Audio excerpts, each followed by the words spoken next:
Assalamualaikum warahmatullahi wabarakatuh. Selamat pagi dan salam sejahtera untuk kita semua. Alhamdulillahirabbil alamin. Wassalatu wassalamu ala asrafil anbiya'i wal mursalin wa ala alihi washabbihi rasulillahi ajmain. Amma ba'du. Pertama-tama marilah kita mengucapkan puji dan syukur kehadirat Allah Subhanahu wa taala. Berkat rahmat Allah lah sehingga kita bisa berkumpul di ruangan yang sederhana ini dalam rangka diseminasi budaya positif di sekolah oleh CGP Angkatan 9. Semoga acara kita berjalan dengan lancar sampai akhirnya. Dan selawat serta salam yang tak pernah bosan-bosannya kita kirimkan ke arwah junjungan kita Nabi besar Muhammad SAW, dan mengucapkan Allahumma sholli ala Sayyidina Muhammad wa ala ali Sayyidina Muhammad. Yang sama-sama kita hormati Bapak Kepala SMA Negeri 13 Pekanbaru, yang sama-sama kita hormati Ibu CGP Angkatan 9 Bu Ayi. Baiklah Bapak Ibu, mari kita mulai acara kita. Sebelumnya kita dengarkan dulu sambutan dari Kepala Sekolah pada Bapak. Terima kasih saya ucapkan kepada Bu Rugi. Bismillahirrahmanirrahim. Assalamualaikum warahmatullahi wabarakatuh. Waalaikumsalam warahmatullahi wabarakatuh. Alhamdulillahirabbil alamin. Shalatu wassalamu ala asrofil anbiya'i wal mursalin wa ala alihi washabihi rasulillah ajmain. Puji syukur kepada Allah Subhanahu wa taala karena berkat limpahan karunia dan nikmatnya hari ini kita berkumpul di laboratorium atau di ruangan ini untuk mendengarkan paparan diseminasi budaya positif di sekolah oleh CGP atas nama Ibu Ai Kurniati Angkatan 9. Salawat serta salam kita kirimkan buat junjungan kita Nabi besar Muhammad SAW. Allahumma sholli ala Sayyidina Muhammad wa ala ali Sayyidina Muhammad. Yang saya hormati Ibu Wakil Kepala Sekolah, yang saya hormati Bapak Ibu Majelis Guru peserta diseminasi, yang kita banggakan Bu Ai selaku CGP Angkatan 9 yang akan menularkan diseminasinya kepada Bapak Ibu sekalian bagaimana menciptakan budaya positif di sekolah. Saya berharap Bapak Ibu semuanya akan terjadi diskusi yang sangat baik, yang diskusi dua arah, sehingga menemukan dan menentukan nantinya bagaimana menerapkan budaya positif di SMA Negeri 13 Pekanbaru yang hendaknya dapat kita terapkan pada peserta didik kita. Dengan mengucapkan Bismillahirrahmanirrahim, diseminasi budaya positif di sekolah oleh CGP atas nama Bu Ai Kurniati, CGP Angkatan 9, Balai Guru Penggerak Provinsi Riau, resmi saya buka. Billahi taufiq wal hidayah. Assalamualaikum warahmatullahi wabarakatuh. Waalaikumsalam warahmatullahi wabarakatuh. Terima kasih atas kata sambutan dari Kepala SMA Negeri 13. Baiklah, kita langsung masuk ke inti, yaitu diseminasi budaya positif di sekolah yang akan disampaikan oleh Bu Ai Kurniati, yaitu CGP Angkatan 9. Kepada Bu Ai kami persilakan. Pak.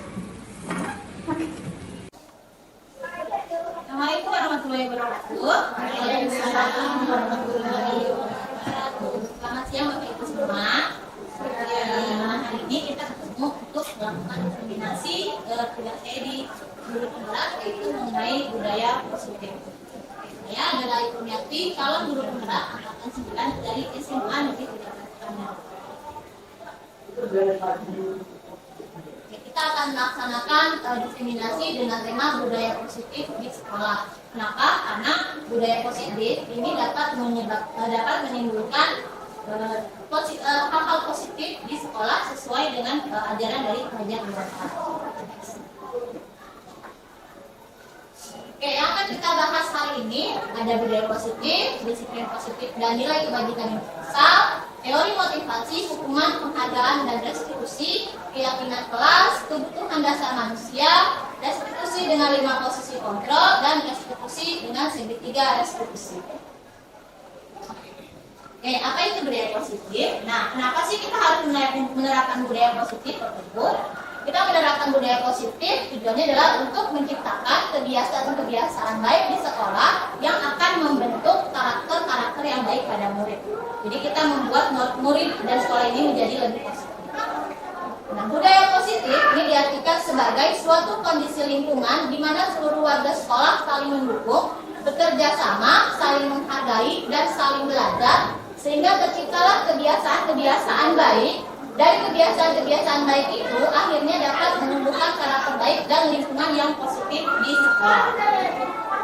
Nah, ini sesuai dengan ajaran dari Ki Hajar Dewantara, di mana Bapak Ki Hajar Dewantara sebagai Bapak Pendidikan di Indonesia merumuskan bahwa pendidikan itu diartikan sebagai tuntunan dalam hidup tumbuhnya anak-anak. Jadi kita memberikan pendidikan sebetulnya kita sedang menuntun anak-anak, di mana penuntunan itu dilakukan sesuai dengan kodrat yang ada pada anak, baik itu kodrat alamnya maupun kodrat zamannya, sehingga anak-anak tersebut dapat mencapai keselamatan dan kebahagiaan yang setinggi-tingginya, baik mereka sebagai manusia maupun juga sebagai anggota masyarakat. Selain itu, Bapak Ki Hajar Dewantara ini juga memberikan pandangan bahwa sebelum Ibu Susi. Nah, Bapak Ki Hajar Dewantara mengibaratkan bahwa kita itu sedang bercocok tanam. Jadi kita adalah petaninya dan sekolah kita adalah lahannya. Nah, kita sedang bercocok tanam maksudnya adalah kita memegang kendali atas peranan penting untuk membuat tanaman-tanaman tersebut subur. Kita memberi pupuk, memberi air, kemudian menghilangkan hama-hama yang dapat mengganggu pertumbuhan si tanaman tersebut. Next. Nah, dari uraian tersebut kita akan kita bisa mengusahakan dan ternyata sekolah kita bisa buat menjadi menyenangkan. Jadi Bapak Ki Hajar Dewantara mengajarkan bahwa sekolah itu ibarat sebagai taman. Nah, taman itu bagaimana bisa menyenangkan, bisa aman sebagai untuk anak di situ tumbuh. Maka kita harus memberikan suasana yang nyaman juga. Nah, suasana yang nyaman ini kita berikan melalui budaya positif. Jadi dengan budaya positif kita akan meningkatkan potensi anak secara positif. Oke, budaya positif ini dapat dilakukan dengan berbagai cara. Tapi di sini yang akan kita bahas yaitu mengenai konsep disiplin positif, motivasi perilaku manusia, 5 posisi kontrol, restitusi, keyakinan sekolah, dan segitiga restitusi untuk penyelesaian masalah di sekolah. Oke, budaya positif ini penting karena dengan budaya positif kita akan membuat siswa-siswa itu menjadi murid yang merdeka, yang memiliki kemandirian dan motivasi intrinsik yang tinggi. Untuk itu sebagai guru tentunya kita perlu melatih untuk peningkatan kapasitas diri dan memvisualisasikan harapan, menggandeng sesama dan mentransformasikannya menjadi harapan bersama. Nah, karena itulah kita juga perlu visi untuk menjalankannya, di mana visi ini akan menjadi kompas supaya kita mencapai tujuan yang kita inginkan. Oke, kita mulai yang pertama yaitu ada disiplin positif dan nilai kebajikan universal. Oke, disiplin positif ini diartikan sebagai suatu pendekatan untuk menerapkan disiplin dalam diri anak tanpa hukuman atau hadiah, di mana tujuannya adalah untuk mengurangi atau menghindari tindakan kekerasan yang ada pada anak. Jadi biasanya kalau kita menghadapi masalah selalu kita dengan kekerasan gitu. Nah, dengan budaya positif itu kita hindari. Next. Nah, pendekatan positif ini bukan mengenai anak tapi ke kitanya langsung. Jadi kita yang menerapkan positif sehingga akan menularkan kepada anak yang memberikan dampak pengaruh positif kepada peserta didiknya. Nah, pendekatan disiplin positif ini juga menitikberatkan pada pendekatan yang positif tanpa kekerasan, memotivasi siswa, merefleksikan kesalahan, menghargai, membangun lembaga, dan ini akan bisa untuk jangka yang panjang. Oke, kemudian nilai-nilai kebajikan universal. Nilai kebajikan adalah sifat positif manusia yang merupakan tujuan mulia yang ingin dicapai setiap individu. Nah, nilai kebajikan universal adalah nilai-nilai yang disepakati bersama, lepas mereka dari sukunya mana, agamanya mana, bahasanya apa, kemudian latar belakangnya apa. Nah, nilai-nilai ini merupakan juga fondasi kita dalam berperilaku. Nah, ini ada beberapa contoh dari nilai kebajikan. Ini kita kenal Prabu Belajar Pancasila ya. Jadi ada beriman dan bertakwa kepada Tuhan Yang Maha Esa, mandiri, berdamai kritis, berpindahan global, bergotong royong, berkreatif. Kemudian kita juga bisa ambil dari 9 pilar karakter. Ada cinta Tuhan dan segenap ciptaannya, kemandirian dan tanggung jawab, kejujuran, hormat dan santun, dermawan, dan lain sebagainya. Nah, ini adalah sebagian nilai-nilai kebajikan yang bisa kita terapkan di sekolah.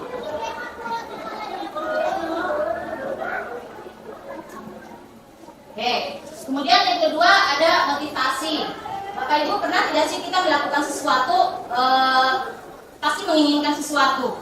Nah, menginginkan sesuatu itu adalah motivasi. Nah, menurut dosen terdapat 3 motivasi perilaku manusia. Yang pertama adalah untuk menghindari ketidaknyamanan atau hukuman. Yang kedua untuk mendapatkan imbalan, dan yang ketiga adalah untuk menjadi orang yang mereka inginkan. Nah, untuk yang pertama itu adalah motivasi yang paling rendah. Biasanya kita menghindari sesuatu karena ingin menghindari ketidaknyamanan atau hukuman. Dan biasanya orang yang menerapkan motivasi ini selalu bertanya, kalau seperti ini kira-kira akan bagaimana ya? Kira-kira hukuman apa ya yang saya terima? Seperti itu. Yang kedua, ini adalah satu tingkat lebih tinggi dari motivasi yang pertama, di mana dia melakukan sesuatu tapi untuk mendapatkan imbalan atau penghargaan dari orang lain. Jadi kalau dia melakukan sesuatu, dia akan bertanya, kira-kira kalau saya melakukan seperti itu, imbalan apa yang akan saya dapatkan? Kemudian yang ketiga adalah untuk menjadi orang yang mereka inginkan. Nah, ini adalah tingkatan tertinggi dan inilah tingkatan yang kita inginkan. Jadi dengan budaya positif, kita ingin mereka memiliki motivasi yang seperti itu, yaitu menjadi orang yang mereka inginkan dan menghargai diri sendiri dengan nilai-nilai yang mereka percaya. Kalau kita menerapkan posisi 1 dan posisi 2, berarti motivasinya adalah ekstrinsik atau dari luar. Sementara kalau motivasi ketiga itu adalah motivasinya intrinsik atau motivasi dari dalam yang dibangun oleh kita sendiri dari dalam. Oke, kemudian hukuman. Nah, Bapak Ibu, ketika kita melaksanakan sesuatu, kemudian melakukan pelanggaran, kita pasti mengalami 2 hal. Kita akan menerima hukuman atau menerima konsekuensi dari apa yang kita lakukan. Nah, di sini saya punya sebuah kasus. IPA ini kurang menguasai pelajaran matematika, sehingga pada saat pelajaran tersebut berlangsung, dia lebih banyak berdiam diri atau menggambar di buku pelajarannya. Pada saat guru matematikanya, Pak Seno menanyakan pertanyaan, IPA menjadi gugup dan tak sengaja menjatuhkan tasnya dari kursi, serta tiba-tiba menjadi gagap pada saat berupaya menjawab. Seluruh kelas pun tertawa melihat perilaku IPA yang bicara tergagap dan terkejut tersebut. Pak Seno pada saat itu membiarkan teman-teman IPA menertawakan IPA yang tergagap dan malu luar biasa, dan malahan meminta IPA untuk maju ke depan dan berdiri di depan kelas sambil menunjuk hidungnya karena tidak bisa menjawab pertanyaan Pak Seno. Kelas semakin gaduh, anak dan anak-anak pun tertawa melihat IPA di depan kelas memegang ujung hidungnya. Nah, menurut Bapak Ibu, kira-kira tindakan dari Pak Seno itu merupakan sebuah hukuman atau konsekuensi? Ada yang mau menjawab? Hukuman atau konsekuensi kira-kira kalau Bapak Ibu seperti ini? Hukuman atau konsekuensi? Hukuman. Kenapa hukuman? Dia itu kan tasnya terjatuh tanpa disengaja. Oke, kita lihat Bu Susi selanjutnya. Nah, ini adalah karakteristik dari hukuman. Oke, hukuman ini bersifat terencana, tidak terencana atau tiba-tiba. Kemudian anak atau murid itu tidak tahu apa yang akan terjadi. Jadi semuanya sifatnya mendadak. Hukuman ini bersifat satu arah dari pihak guru yang memberikan, dan murid hanya menerima tanpa melalui suatu kesepakatan atau pengarahan dari pihak guru. Hukuman yang diberikan itu biasanya psikis, dan anak yang disakiti itu akan merasa malu, yang merasa dipermalukan. Jadi psikisnya yang kena. Sementara kalau konsekuensi itu biasanya sudah terencana atau sudah disepakati, kemudian sudah dibahas dan disetujui oleh muridnya apa saja gitu ya. Kemudian umumnya bentuknya itu dibuat oleh pihak guru atau sekolah, dan murid sudah mengetahui. Misalnya kalau pakai sepatu putih, dia akan dicat menjadi warna hitam seperti itu. Jadi sudah ada rencananya. Konsekuensinya itu konsekuensi biasanya diberikan berdasarkan suatu data yang umumnya dapat diukur, misalnya sudah berapa kali dia melakukan kesalahan. Kemudian peraturan dan konsekuensi yang mengikuti ini sudah diketahui sebelumnya oleh murid, jadi sudah ada pemberitahuan terhadap seluruh siswa. Dan sikap guru di sini senantiasa memonitor murid atau menjadi seorang pemantau. Jadi yang tadi itu adalah sebuah hukuman karena tidak terencana, kemudian juga membuat malu, ya sesuanya, bukan sebuah konsekuensi. Next. Jadi kalau kita memberikan hukuman tidak terencana, itu adalah hukuman. Oke, kemudian, nah kalau kita melakukan pelanggaran selalu ada dua hal, hukuman atau konsekuensi. Ternyata ada satu hal lagi yang bisa kita lakukan, yaitu sebuah restitusi. Restitusi adalah proses menciptakan kondisi bagi murid untuk memperbaiki kesalahan mereka sehingga mereka bisa kembali pada kelompok mereka dengan karakter yang lebih kuat menurut dosen. Restitusi ini juga merupakan proses kolaboratif yang mengajarkan murid untuk mencari solusi. Nah, kuncinya di sini. Jadi, murid mencari solusi terhadap permasalahannya sendiri. Kalau selama ini kita memberikan solusi, kalau pada restitusi justru muridnya mencari solusi karena dia yang tahu kondisi dirinya. Gitu. Jadi dia harus mencari tahu solusi tentang dirinya sendiri untuk masalah yang dia hadapi.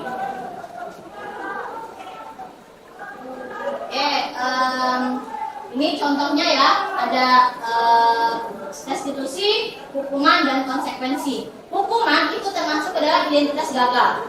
Sementara restitusi dan konsekuensi itu termasuk ke dalam identitas sukses. Walaupun konsekuensi belum sukses sepenuhnya. Jadi kalau kita mau mensukseskan mereka dari identitas gagal ke identitas sukses, kita lakukan sebuah restitusi. Ini contohnya seperti ini, nanti mungkin bisa saya bagikan sama Bapak Ibu semua. Ya, next.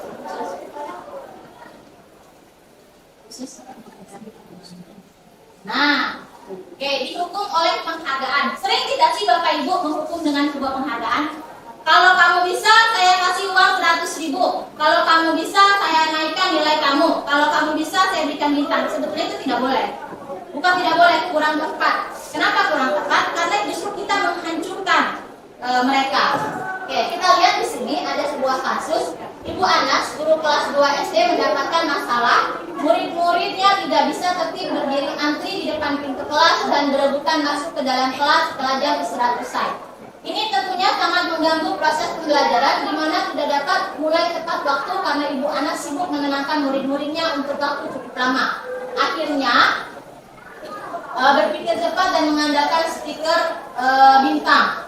Setiap murid-muridnya akan masuk kelas usai jam istirahat, Bu Anas akan mengiming-imingi murid-muridnya dengan stiker bintang. Jadi dia pakai stiker bintang. Siapa yang dapat berdiri lurus dan berbaris rapi antri di depan pintu, maka dia akan mendapatkan stiker bintang. Hal ini terus-menerus dilakukan Bu Anas selama beberapa minggu karena cukup berhasil dan membuat murid-muridnya berdiri rapi antri di depan pintu sampai pada suatu saat Bu Anas sakit dan terpaksa digantikan oleh Pak Heru. Pak Heru tidak mengetahui tentang stiker bintang dan benar saja pada saat mau masuk ke kelas usai jam istirahat, murid kelas 2 kembali berebutan masuk kelas. Apa yang terjadi sebenarnya? Ini adalah akibat penghargaan tadi. Jadi mereka terbiasa diberikan penghargaan. Berdasarkan teori motivasi yang dipelajari, kira-kira motivasi apa murid-murid itu untuk bersedia antri di kelas? Kan tadi ada 3, untuk mendapatkan imbalan, untuk menghindari ketidaknyamanan, atau untuk berdasarkan dalam dirinya. Kira-kira dari ketiga tersebut yang manakah? Yang kedua, untuk mendapatkan imbalan. Inilah seperti ini jadinya. Jadi dia tidak bisa lagi balik rapi. Kemudian adakah cara lain agar murid kelas 2 ini bersedia antri di depan kelas tanpa diberi penghargaan? Gimana caranya Bapak Ibu? Tanpa diberi stiker bintang, mereka bisa baris rapi. Nah, oke, next diskusi. Kita akan bahas ini ya. Nah, Alfi ini mengemukakan bahwa penghargaan maupun hukuman adalah cara-cara mengontrol perilaku seseorang yang menghancurkan potensi untuk pembelajaran yang sesungguhnya. Jadi ketika kita memberikan penghargaan sama anak, kita justru menghancurkan proses pembelajaran itu sendiri. Jadi anak sudah mau naik gitu ya, kemudian kita berikan penghargaan, jatuh lagi sebetulnya. Nah, menurut Kohn, secara ideal tindakan belajar itu sendiri adalah penghargaan sesungguhnya. Jadi ketika anak bisa naik tangga misalnya, kemudian dia senang, itulah penghargaan sebetulnya, bukan penghargaan berupa stiker dan lain sebagainya. Kemudian Kohn selanjutnya juga mengungkapkan beberapa pernyataan dari hasil pengamatannya selama ini tentang tindakan memberikan penghargaan yang nilainya sama dengan menghukum. Jadi sebetulnya kita memberi penghargaan tapi juga menghukum si siswa tersebut. Jadi bukan memberikan solusi, yaitu pengaruh jangka pendek dan jangka panjang. Ada pengaruhnya. Apa pengaruhnya? Ya, seperti tadi, si anak tidak bisa rapi, ketika gurunya diganti tidak memberikan lagi penghargaan, dia tidak rapi lagi dan seterusnya. Kemudian penghargaan itu ternyata tidak efektif karena hanya berlaku untuk tertentu saja. Kemudian penghargaan juga merusak hubungan.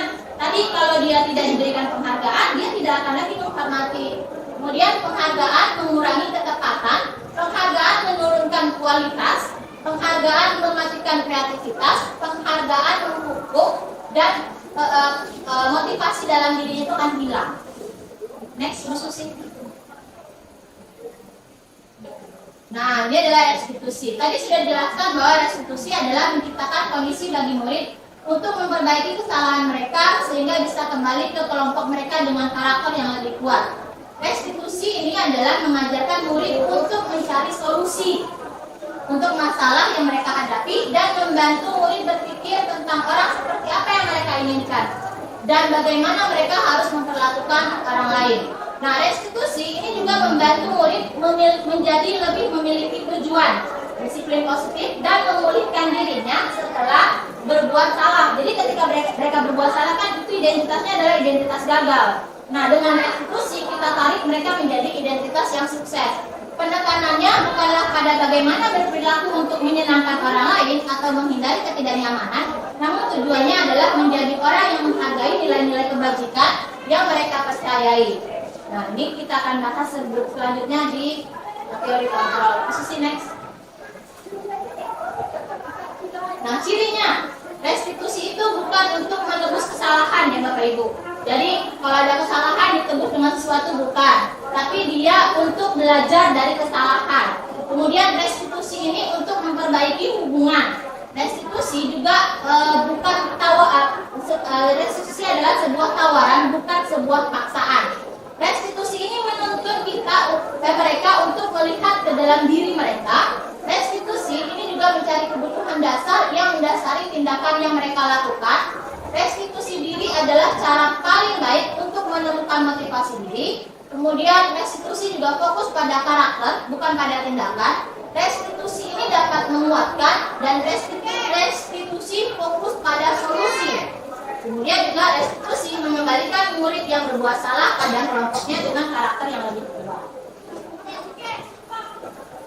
Nah, ini kita keyakinan kelas. Apa itu keyakinan kelas? Keyakinan kelas adalah metode untuk menimbulkan kembali disiplin positif yang didasari oleh motivasi dalam diri. Bapak Ibu, kita punya peraturan kelas kan? Dilarang buang sampah di kelas, dilarang makan di dalam kelas, dilarang semua dilarang. Nah, pada keyakinan kelas, kata-kata negatif itu kita rubah menjadi positif. Misalnya gini, dilarang membuang sampah. Berarti kata positifnya adalah buanglah sampah pada tempatnya. Nah, nilai keyakinan kelasnya bagaimana? Dalam membuang sampah itu ada nilai kebajikan apa sih? Tanggung jawabkah? Disiplinkah? Toleransikah? Atau apa gitu? Jadi yang kita ambil adalah nilai-nilai apa yang kita kerjakan. Misalnya, dalam membuang sampah ada nilai apa di situ? Yang pertama, disiplin. Yang kedua, tanggung jawab. Yang ketiga, kebersihan. Yang keempat, beriman dan bertakwa, terutama pada alam. Jadi kita ambil ada isi nilainya itu. Dan keyakinan kelas ini merupakan suatu fondasi kita dalam mengambil tindakan di kelas. Nah, kalau kita mau membuat keyakinan kelas, kita harus tahu dasarnya keyakinan kelas ini lebih bersifat Oke, kalau peraturan itu kan tadi dilarang buang sampah. Kalau lebih ke keyakinan kelas itu kayak disiplin, tanggung jawab, itu abstrak, tidak nampak. Kemudian keyakinan kelas berupa pernyataan-pernyataan universal. Keyakinan kelas ini juga senantiasa dibuat dalam bentuk positif, ya tidak dalam bentuk negatif. Jadi tidak boleh dilarang, jangan, itu kata itu dihilangkan. Kemudian keyakinan kelas hendaknya tidak terlalu banyak sehingga mudah diingat dan dipahami oleh semua warga kelas. Biasanya 5 atau 4, itu tidak banyak, tapi itu mengakar pada anak-anak. Kemudian semua warga kelas hendaknya ikut berkontribusi dalam pembuatan keyakinan kelas lewat kegiatan curah pendapat. Kemudian bersedia meninjau kembali keyakinan kelas dari waktu ke waktu. Jadi bisa berubah keyakinan kelas itu, bisa, karena kondisi siswa kita sendiri berubah.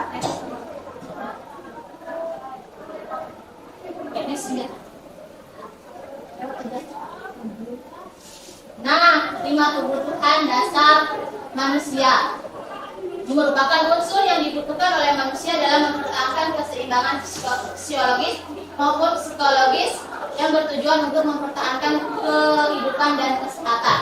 Saya punya kasus Bapak Ibu. Ibu Ambar, wali kelas 2A di SD Pelita Hati, sedang bingung menghadapi ulah salah satu murid di kelasnya Doni. Beberapa anak di kelas 2A telah datang padanya dan mengeluhkan Doni yang seringkali meminta bekal makan siang mereka dengan paksa. Jika Anda menghadapi situasi seperti Ibu Ambar, apa yang akan Anda lakukan? Apa yang akan Bapak Ibu lakukan? Kemudian, menurut Bapak Ibu, kira-kira kenapa sih si Doni itu melakukan hal tersebut, alasannya? Oke, kira-kira kenapa si Doni ini melakukan ini? Kurang kasih sayang bisa jadi. Kemudian apa lagi? Nah, tidak ada bekalnya. Nah, oke, untuk menjawab ini kita harus tahu dulu kebutuhan manusia. Ada 5 kebutuhan dasar manusia yang harus dipenuhi. Yang pertama, kebutuhan bertahan hidup. Yang kedua, kasih sayang dan rasa diterima. Yang ketiga, penguasaan. Yang keempat, kebebasan. Yang kelima, kesenangan. Yang pertama, kebutuhan bertahan hidup, yaitu survival. Kalau si Doni ini menjawab, saya tidak punya uang, orang tua saya tidak memberikan uang, nah itu dia kebutuhan yang akan dipenuhi oleh dia adalah kebutuhan bertahan hidup. Kalau misalnya kasih sayang dan rasa diterima, dia mau diterima oleh kelompoknya. Misalnya alasan si Doni itu pengen merasakan semua bersama, pengen makan bareng bersama, itu adalah rasanya kasih sayang, pengen diterima oleh kelompoknya. Kemudian penguasaan, yaitu biar gagah-gagahan Bu, nah itu adalah penguasaan. Kemudian kebebasan, bukan makan pilihan, dia bosan makanan di rumahnya itu dikasihnya mie saja misalnya, atau sosis saja, dia bosan, makanya dia mencari kebebasan dengan mengambil makanan kawan-kawannya. Kemudian kalau kesenangan itu, kalau si Doni misalnya jawab iseng aja Bu, nah itu adalah kebutuhan akan kesenangan, karena dia akan merasa senang kalau melakukan hal seperti itu. Nah, untuk mengevaluasi permasalahan murid, langkah pertama adalah kita harus paham dulu si 5 kebutuhan ini, baru kita bisa melaksanakan atau mengambil keputusan. Next. Oke. Nah, tadi kita sudah bicara mengenai kebutuhan manusia. Sekarang guru sebagai kontrol di sekolah itu punya 5 posisi. Menurut dosen, guru perlu meninjau kembali penerapan disiplin di dalam ruang-ruang kelas mereka selama ini. Apakah telah efektif, apakah berpusat, memerdekakan dan memandirikan murid, dan mengapa, gitu kan? Nah, ada 5 posisi kontrol pada yang biasa kita lakukan sebagai Bapak Ibu guru. Yang pertama ada penghukum, yang kedua ada pembuat rasa bersalah, yang ketiga sebagai teman, keempat pemantau, dan kelima manajer. Untuk bisa paham ini kayak gimana sih?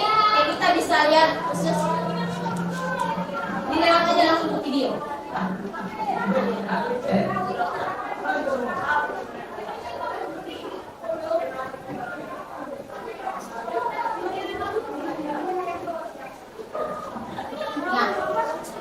bisa dilihat Bapak Ibu nih.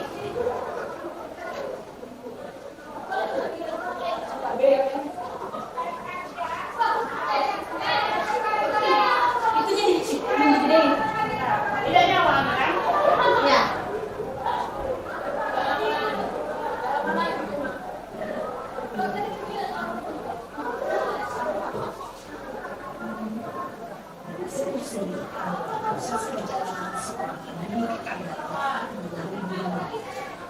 video kali ini kita akan membahas tentang posisi kelompok dan kedudukan penilaian dosen dan contoh penerapannya.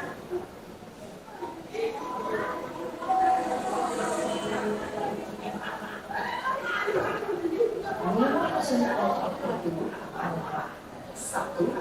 Posisi untuk posisi yang dilakukan besar 3. Posisi tenang, 4. Posisi memantau atau monitor, dan 5. Posisi manajer. Kita tadi memahami 5 posisi tersebut, mari kita saksikan satu dan kita hadir 20 menit yang melihat bagaimana posisi kedua dalam ini bisa tersebut. Kita lihat ya Bapak Ibu ya. Kita nanti bisa memetakan kita dari posisi mana.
Posisi lampu biasanya digunakan menggambarkan tema, menghabis, menunjuk-nunjuk, menyakiti, dan menunjuk. Hukuman bisa berupa fisik maupun psikis. Ibu dan bapak berkata, dampak yang terjadi pada ibu ketika guru berada pada posisi lampu adalah murid cenderung bahkan tidak mendengar.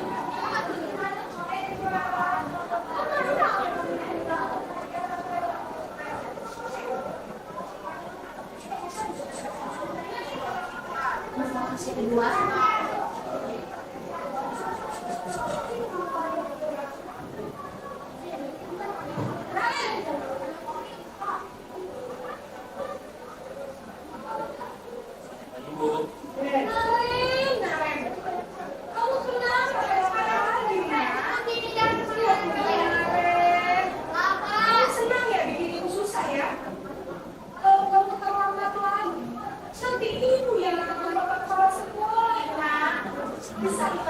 Jadi dia menyalahkan menjadi si Naren yang menjadi bersalah.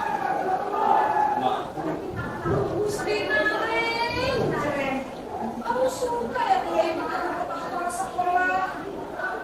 Terus sekarang itu kamu sudah apa ya? Ini kamu sudah sering kali ibu terus kita coba ya sudah, lain kali jangan bikin susah lagi ya nak ya. Ibu tidak apa-apa lagi kalau gini terus. Bisa jalan-jalan kalau ibu benar kelas sekolah. Sana cepat kelas. Maaf ya Bu.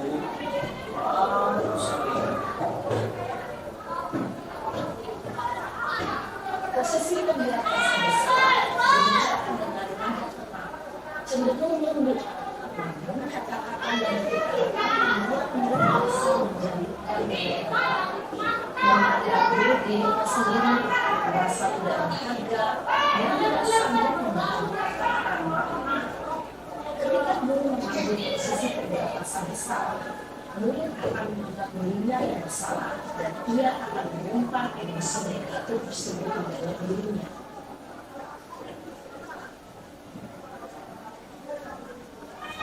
Di posisi ketiga, teman.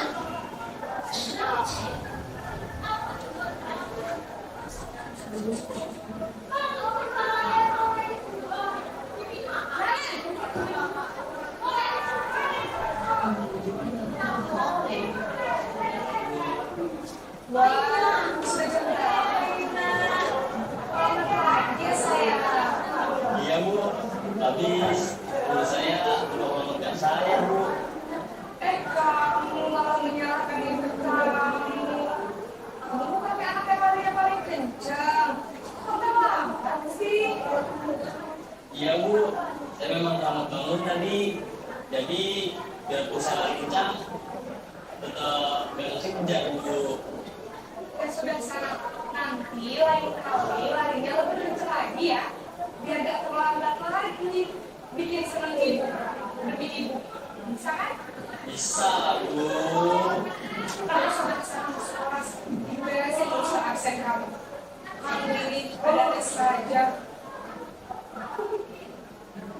Dalam posisi tenang, guru berbicara dengan nada suara ramah, cenderung bersenda gurau untuk menjaga suasana tetap santai.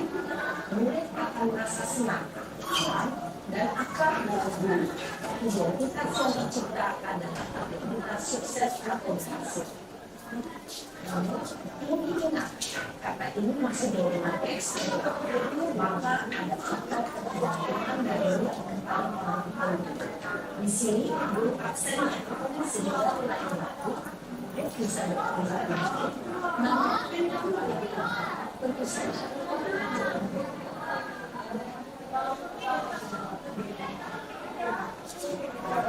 Yang keempat, tahu?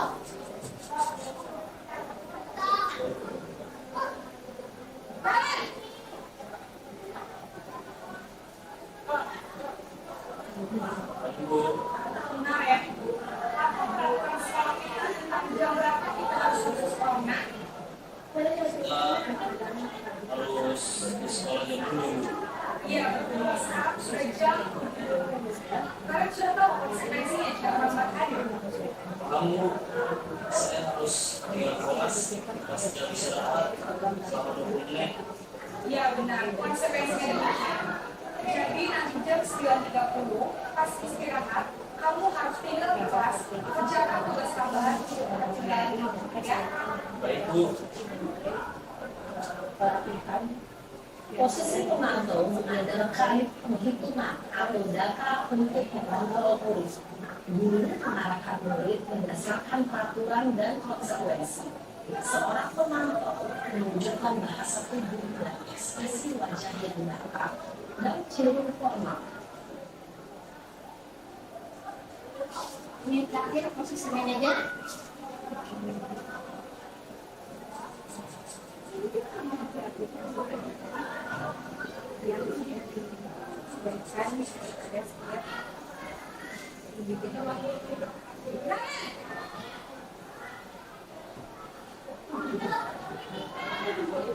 Bu, selamat pagi nak ya.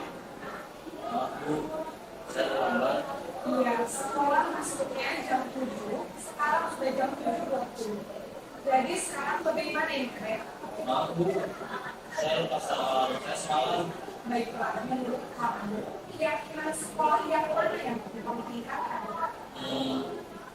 Ada diri sendiri dan orang lain mungkin Bu. Jadi, kalian yakini prinsip saling menghormati saja. Ya Bu, saya meyakininya. Tadi fungsi kebajikan ini. Bagaimana kalau memperbaiki Jadi kita akan melihat dengan kelas apa yang sudah ya, dengan kelas apa yang sudah Awal saya. baik? Kalau kalian meminta penurunan, ada orang yang bisa mengingatkan tidak? Ada Bu, kata saya. Kak Emma, Ada lagi selain kalian? selain Kak Emma, ada ibu saya. Baik, jadi yang menentukan kalian adalah kalian ada. Ya, kira-kira akan mulai sekarang kapan ya? Setelah pulang sekolah, akan segera saya lakukan. Baik, jadi Naren akan setel alarm untuk bangun besok pagi dan akan disiapkan oleh kakak dan ibu dan Naren ya. Ada lagi yang lebih perlu dilakukan Naren agar tidak terlambat bangun lagi. Tidak ada Bu. Baik Naren, terima kasih untuk bersama kami. Sekarang kamu kembali ke kampung belajar. Baik Bu, terima kasih. Posisi manajer adalah posisi kontrol yang disarankan untuk membimbing murid memiliki sikap disiplin yang positif, yaitu murid yang mandiri, bertanggung jawab, dan dapat memecahkan masalah. Tujuan dari posisi ini adalah agar murid dapat berefleksi atas tindakannya. Guru akan dengan tulus memberikan pertanyaan-pertanyaan bermakna sehingga membuat murid dapat belajar dari kesalahannya dan mencari sebuah solusi untuk menyelesaikannya. Ibu dan Bapak Guru hebat, setelah mengamati adegan kelima posisi kontrol tadi, kira-kira posisi mana yang terjadi?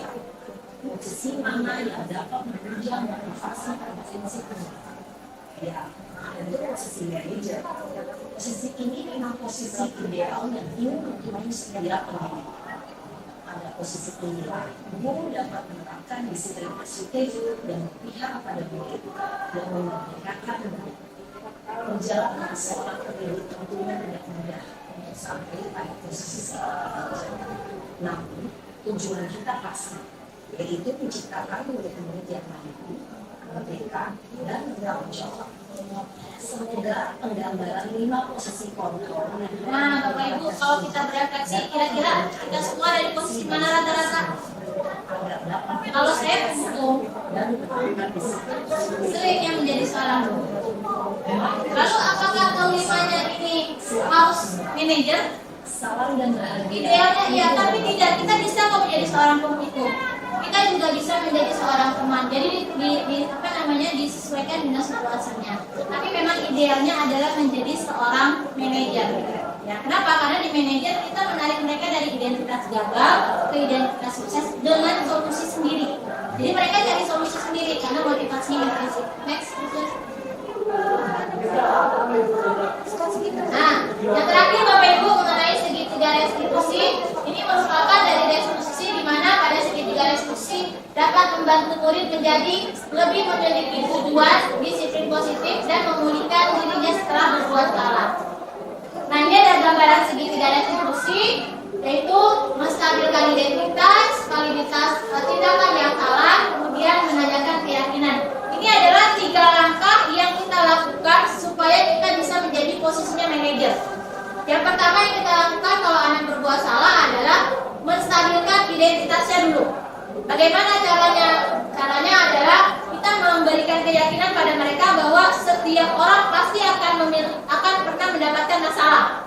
Ya, lalu dari masalah tersebut apa yang harus kita lakukan supaya masalah tersebut bisa terselesaikan, atau apa yang dapat kita ambil pelajaran dari permasalahan tersebut. Ini yang pertama. Jadi ketika ada anak bermasalah bukan langsung nyonya tidak, tapi stabilkan dulu identitasnya. Dari identitas gagal mereka tarik menuju identitas yang sukses. Kemudian masuk ke yang kedua, yaitu validasi tindakan yang salah. Di sini baru kita tanya, supaya apa? Supaya dia mengeluarkan kenapa dia melakukan seperti itu. Muka kita tidak muka yang bersahabat, tapi muka-muka juga yang kereng, tapi muka yang datar. Nah, kemudian di sini ada pertanyaan misalnya, bagaimana caranya supaya kita bisa menyelesaikan masalah tersebut? Atau misalnya alasan kamu melakukan hal tersebut itu kenapa sih? Gitu ya. Nah, ini adalah validitas tindakan yang salah. Kalau yang pertama oke, yang ketiga juga, yang kedua oke, kita bisa masuk ke yang ketiga, yaitu menanyakan keyakinan. Keyakinan apa sih yang sudah mereka langgar? Kemudian kira-kira kalau kamu setelah melakukan seperti itu, pelajaran seperti apa yang kamu ambil dan akan membuat kamu menjadi orang yang seperti apa? Itu adalah keyakinannya. Oke, Bu Susi next. Di bawah Bu Susi ada PDF. Kesimpulan dan refleksi yang saya lakukan setelah apa yang saya lakukan. Oke, ada PDF Bu Susi.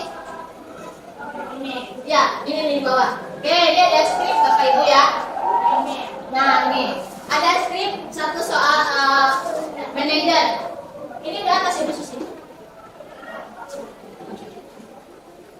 Oke, ini jadi Mario sama Adi itu lagi bermain di kantin, bermain-main di kantin, kemudian kuah baksonya lupa, kan? Oke, di sini ada strip Pak Joko, Mario, Adi, Bapak tadi dengar laporan, Mario, Adi, Bapak tadi dengar laporan dari guru piket di kantin, sepertinya kalian dalam masalah ya. Ada yang bisa Bapak bantu? Apa yang terjadi? Kemudian si Mario dan Adi ini menjawab, iya Pak, tadi pada jam istirahat pagi kami menempel kena wajah Ibu Dina, yaitu kepala sekolahnya. Ketika beliau sedang berjalan ya, Pak Joko kemudian memberikan tanggapan, kalian lempar-lemparan makanan di kantin kena wajah Ibu Dina ketika beliau sedang lewat. Maya dan Adi, iya Pak, dengan wajah sedih dan muka menunduk.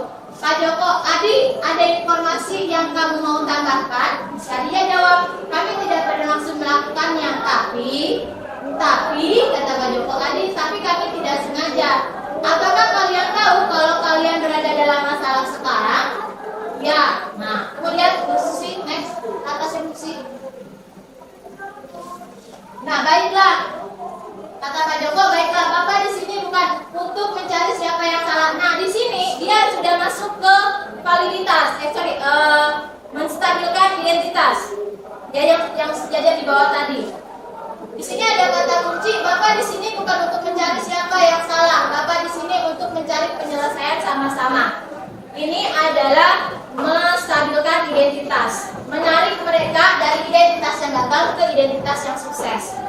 Kemudian Pak berpikir sama-sama tentang apa yang bisa kita lakukan untuk memperbaiki situasi ini. Kalian pasti melakukan itu ada alasannya ya. Pasti seru ya lempar-lemparan. Iya Pak.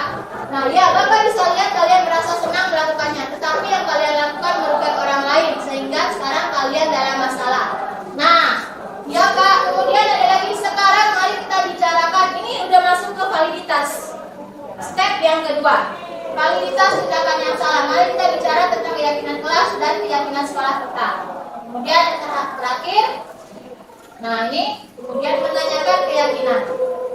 Jadi penjelasannya seperti ini, tidak tanpa kekerasan sama sekali, tapi kita menggali solusi dari mereka. Di sini ada solusinya. Kalian berdua ingat dengan baik keyakinan kelas kita.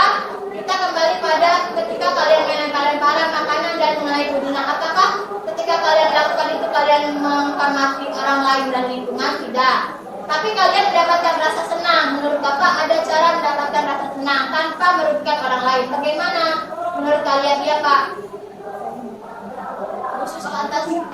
Nah sekarang mari kita selalu mengindahkan keyakinan kita di step terakhir. Itu caranya Bapak Ibu. Oke, ini sampai sini untuk budaya positif di sekolah kita pemaparannya.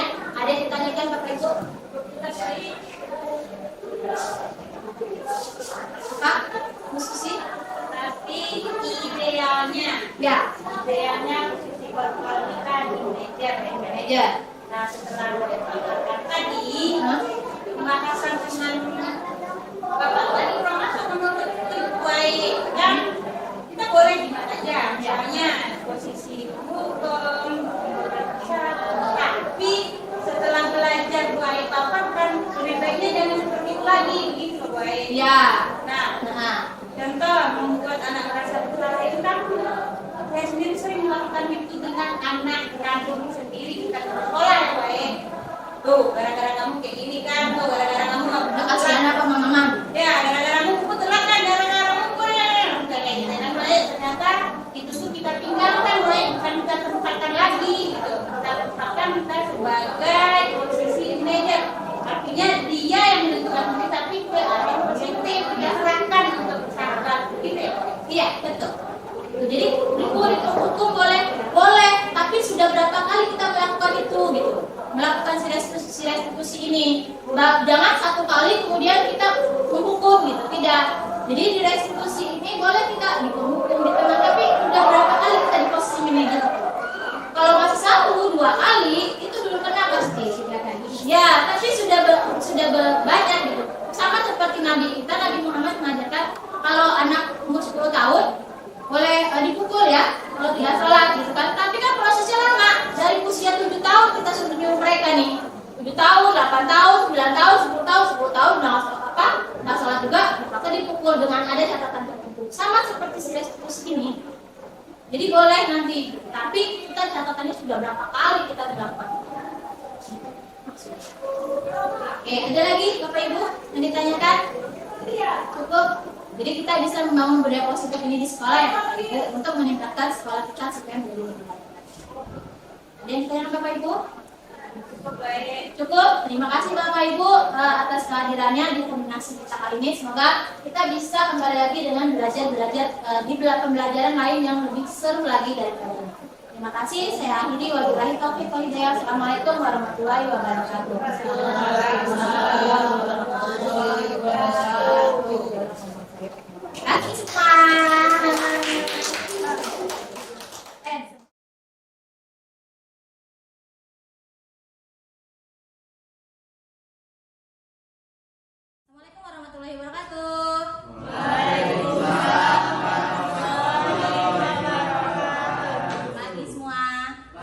Gimana kabarnya?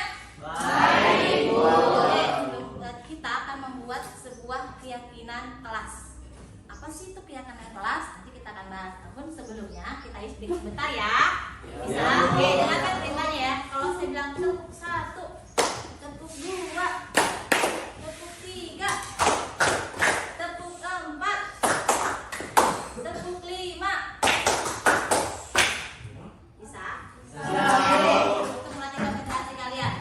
Tepuk 1, tepuk 2, tepuk 3, tepuk 4.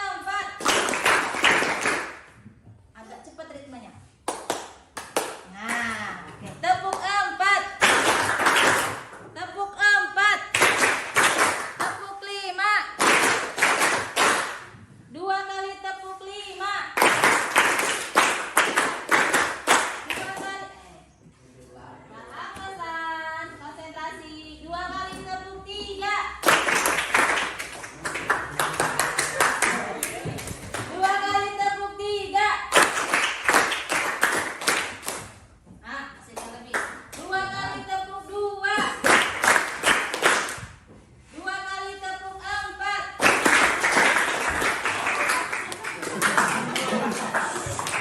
Konsentrasi. 2 kali tepuk 4,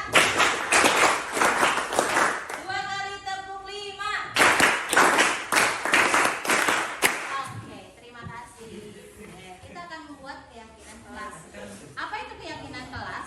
Keyakinan kelas adalah nilai-nilai kebajikan yang ada pada setiap pelanggaran yang kalian lakukan untuk membentuk pribadi kalian yang lebih positif. Kita mau membuat kalian menjadi lebih positif dalam menanggapi suatu hal. Jadi ketika kalian nanti melanggar suatu peraturan misalnya, kalian akan mengetahui ternyata yang sudah saya langgar itu bukan peraturannya, tapi nilai kebajikannya. Kenapa? Karena nilai kebajikan ini merupakan dasar untuk karakter kalian. Disiplin, karakter bukan. Tanggung jawab, karakter bukan. Nah, kita akan menumbuhkan karakter pada diri kalian supaya ini menjadi suatu budaya dalam diri kalian. Paham? Oke, bagaimana cara kita membuat keyakinan kelas? Nah,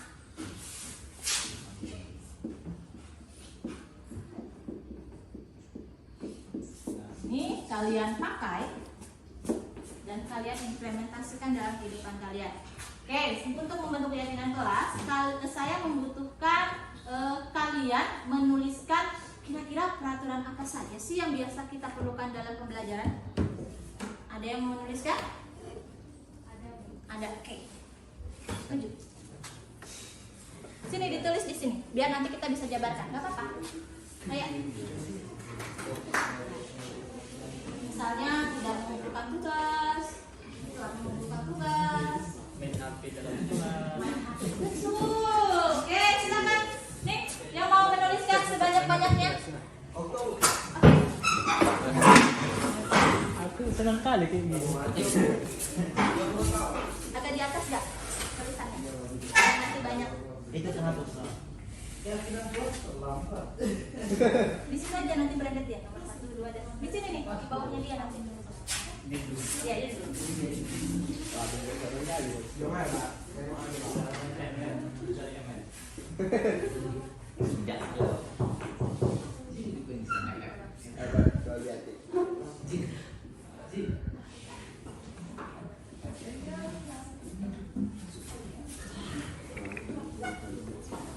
Oke, next. Ada yang mau lagi?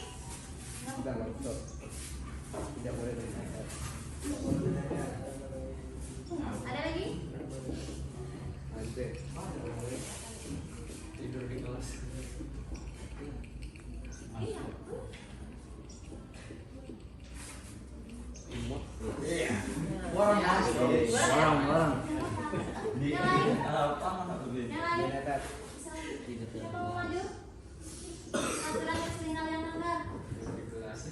Ditulis. Oke, ada lagi yang lain? Silakan. Sebanyak-banyaknya Bu, sebanyak-banyaknya.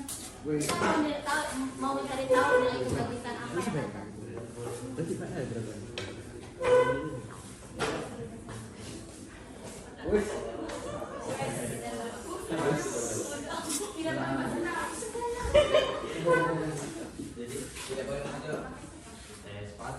Tidak boleh mengikat tangan baju. Tidak boleh pacaran.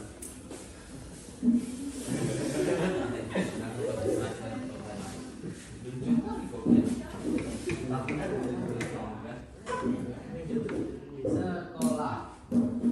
Bisa dibilang PR. Oh, terus aja PR. Tugas kan bisa di sekolah. Nggak usah, nggak usah. Oke, ada lagi? Siap, silakan. Sendiri lah, jangan ke sekolah. Boleh, semua peraturannya boleh. Ini mah sadar diri lah juga. Kau juga. Kau juga.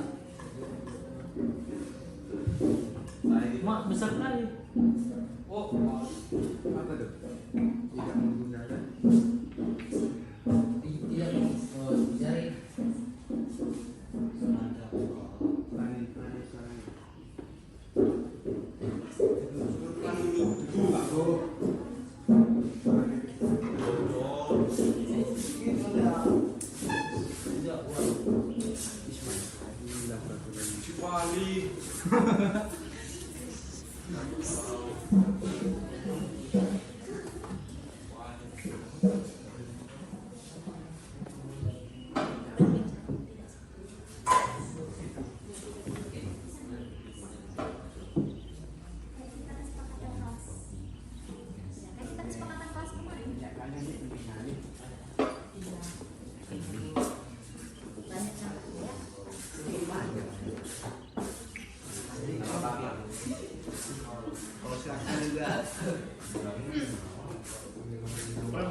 Dia sedang melampiaskan. Oh, melampiaskan.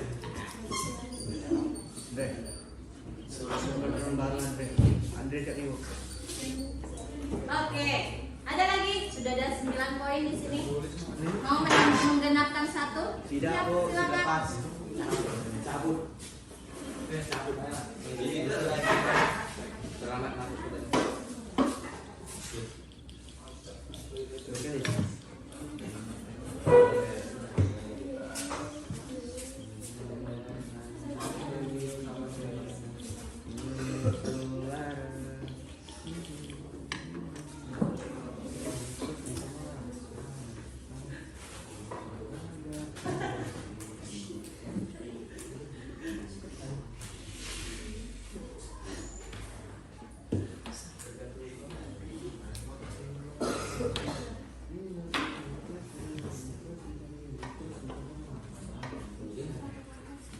Oke, ada lagi?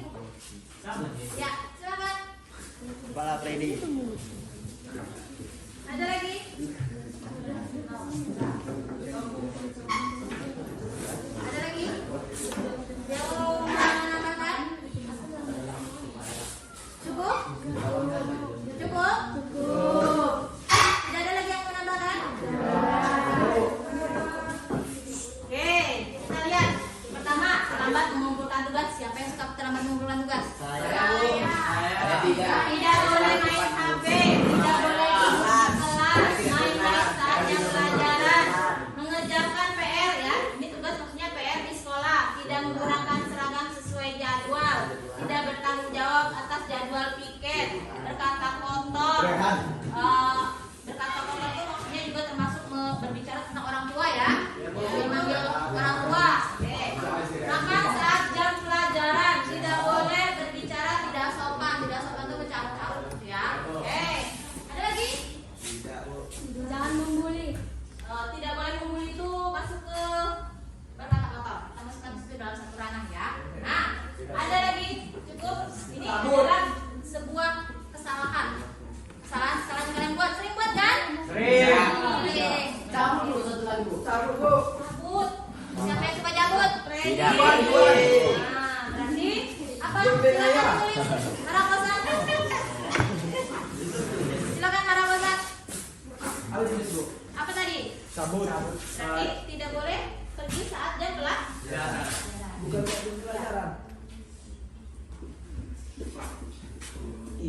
Di sekolah sampainya belokan.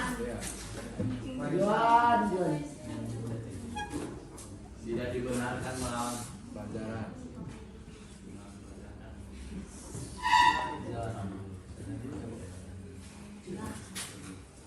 Ya, ada lagi?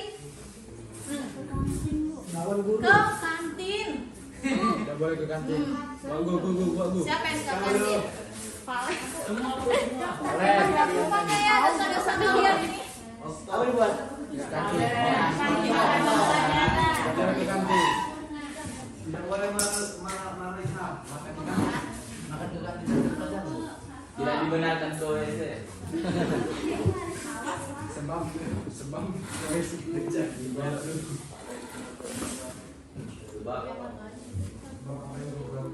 Sebab si Bob Baik. Oke, dah. Sudah mewakili ya. Kayaknya banyak juga dosa kalian kalau jabarin di sini kayaknya banyak ini. Dari lubuk ini ya. Oke. Pertama, terlambat mengumpulkan tugas. Kalau kita buat kalimat positif, ini kan kalimat negatif ya. Tidak boleh terlambat mengerjakan mengumpulkan tugas. Kalau kita buat kalimat positifnya bagaimana sih? Mengumpulkan tugas tepat waktu. Mengumpulkan tugas tepat waktu.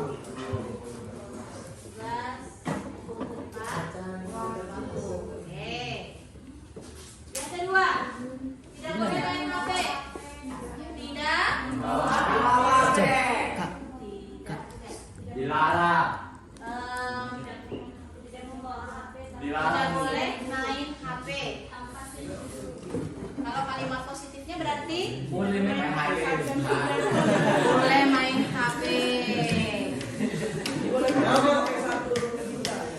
Apa kalimat positifnya berarti? Tidak bermain HP sepanjang pelajaran. Tidak bermain HP itu masih kalimat negatif. Kalimat positifnya?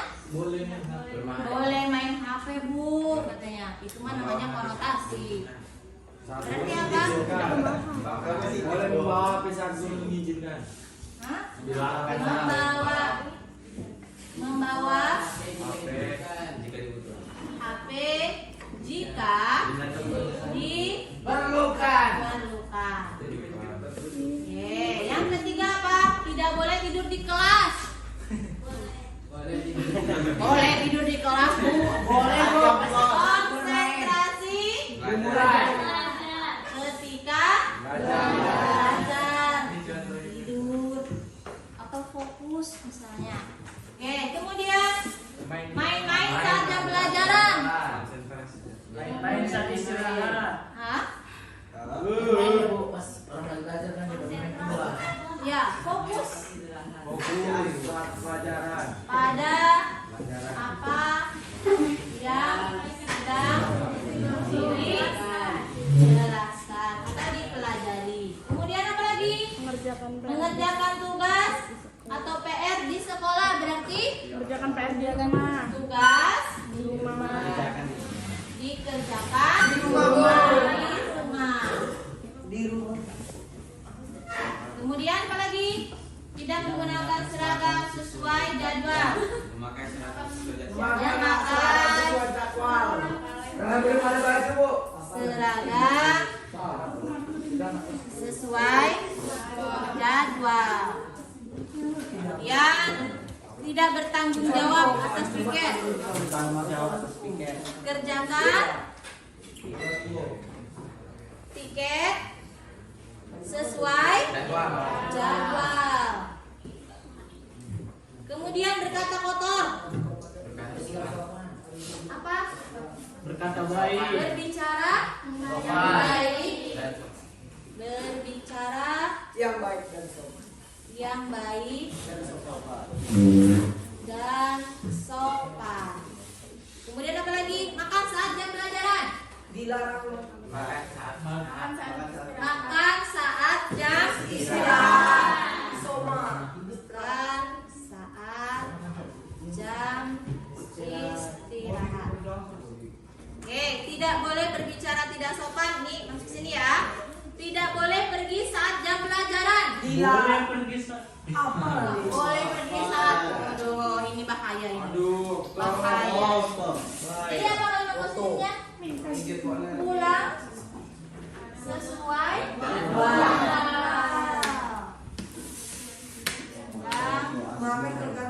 sesuai jadwal. Makan ke kantin saat jam pelajaran. Ini sama. Kantin saat jam istirahat. Ya, makan saat jam istirahat. Ada ke 10 poin dari apa yang kalian tuliskan kesalahannya. Sekarang kita ambil nilai-nilai kebajikan yang ada pada kesalahan ini. Mengumpulkan tugas tepat waktu ini apa sih? Disiplin. Hah? Disiplin. Ada lagi tidak? Tanggung jawab. Tanggung jawab. Oke, ini bisa dalam satu ranah ya nanti. Membawa HP jika diperlukan. Hah? Ketaatan, tanggung jawab.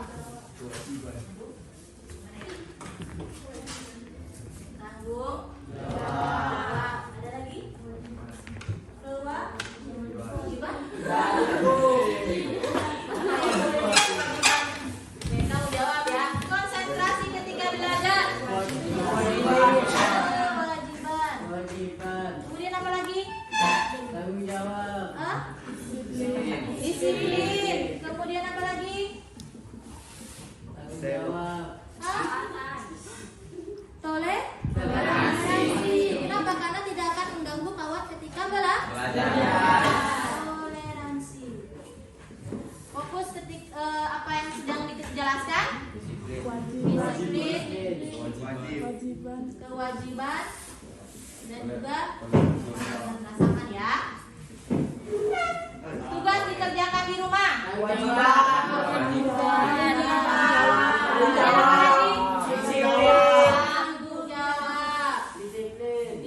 Disiplin. Ada lagi? Tidak. Memakai seragam. Disiplin. Kerjakan piket sesuai jadwal. Tanggung jawab. Kewajiban. Disiplin. Kewajiban. Berbicara. Disiplin. Yang baik dan sopan. Disiplin. Disiplin. Kewajiban. Kewajiban.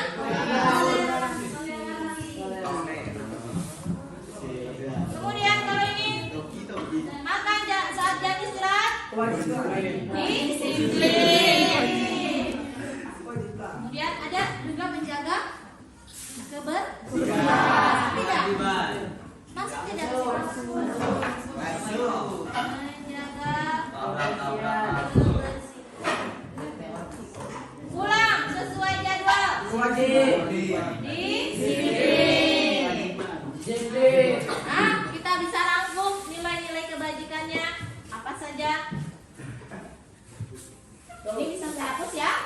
Bisa, Bu. Ya. Yang satu ranah, yang satu nilai kita satu-satukan. Nanti akan dapat keyakinan kelas kita. Oke, yang pertama di situ ada disiplin. Selain disiplin ada apa lagi? Toleransi. Kewajiban. Menjaga kebersihan. Kemudian ada Toleransi. apa lagi? Kewajiban. Kemudian apa lagi? Menjaga kebersihan. Menjaga Kebersihan. Kebersihan. Nah, inilah nilai-nilai. Ada yang terlewat? Tidak ada, Bu. Inilah nilai-nilai yang ada di kelas ini. Ya, Bu. Jadi kalau kamu melanggar pada peraturan kelas, ini yang kalian langgar sebetulnya. Ya, dan ini karakter inilah yang kalian langgar di dalam diri Sendiri. Nah, kalau ini tidak diterapkan, kira-kira akan jadi orang yang berkarakter tidak? Tidak. Makanya ini harus kalian terapkan. Ya, dan ini saya minta nanti sekretarisnya dibuat di karton, kemudian ditempel menjadi panduan kalian dalam bersikap. Boleh dijadikan kalimat, boleh. Misalnya dengan disiplin kami yakin kami akan sukses. Kemudian dengan bertanggung jawab kami yakin apa? akan dapat menjaga kelas dengan Tertib. dengan bertoleransi. Kami yakin bahwa akan bisa saling menghargai. Dengan melaksanakan kewajiban, kami yakin akan diimbangi dengan hak. Dengan melaksanakan kewajiban, kita akan mendapatkan hak yang sama. Kemudian menjaga kebersihan kelas. Kelas akan menjadi sehat. Boleh dibuat seperti itu. Ya, paham? Nah, itu yang akan kalian tempel di dinding kelas. Saya tunggu hadisnya bisa? Bisa ya? Kita buat nanti untuk ininya. Oke, ada yang ditanyakan untuk keyakinan kelas? Tidak ada? Paham? Oke, kalau gitu kita akhiri untuk pembuatan keyakinan kelas kita hari ini. Dan semoga ini bukan menjadi tempelan, tapi ini menjadi sebuah sikap ya yang akan menjadikan karakter kalian menjadi positif. Paham? Oke, terima kasih untuk kerjasamanya hari ini. Saya akhiri. Wassalamualaikum warahmatullahi wabarakatuh.